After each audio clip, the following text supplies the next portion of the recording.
The Internet of Things is a buzzword that means a lot of things to a lot of different people, but at the highest level it means that there are next generations of smaller, cheaper sensors and ubiquitous network connectivity that allow you to know so much more about the world. We're trying to do all the integration of those and beyond just the platform, but also with the gateways and sensors and hardware and simulation platforms so that you can focus on extracting business value and not focus on, the nuts and bolts. There's a lot of hesitancy to get started because it is not clear how long it's going to take you to get your return on your investment and whether you may be successful at all. But you don't have a choice. You have to get started. Your competition is moving forward with this. So the approach that we advise is to pick something and start small. What's exciting about what ANSYS brings to the table there is this simulation, the ability to simulate failure. So the simulation comes in both in the engineering. So this digital twin might include information about the stress level that was obtained before something broke, or how thin a wall can be because you've done these simulations in the engineering side of the world, but then once that asset is in the field and being used and when things break, we're able to go test out potential solutions in a simulated model and feed that information back in to resolve the problem.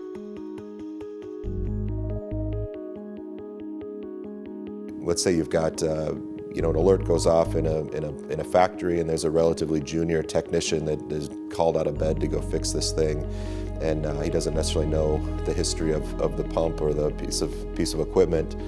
With that digital twin and that digital information being fed into a tool like ANSYS that can simulate the performance of that asset remotely, you can have a much more senior technician kind of in a control center that may be monitoring many factories around the world. They can now switch their screen to a live representation of the pump that's exhibiting a problem, and turn on their simulator and see how that thing is operating or not operating. Try out different potential resolutions.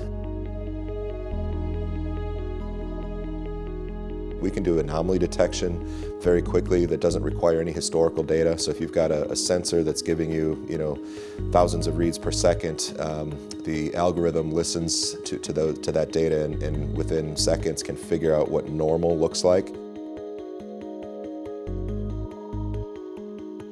IoT solution is far more than just an IoT platform. That platform needs to run on some hardware, and we need sensors and gateways and integrations to other enterprise systems. And ANSYS with its simulation platform is really a critical component and provides a nice synergy where ThingWorx knows how to connect to the devices and knows how to collect the information and feed it into that simulated model. Just getting it connected was step one. And they were able to do that very quickly with our platform and with some smart consultants.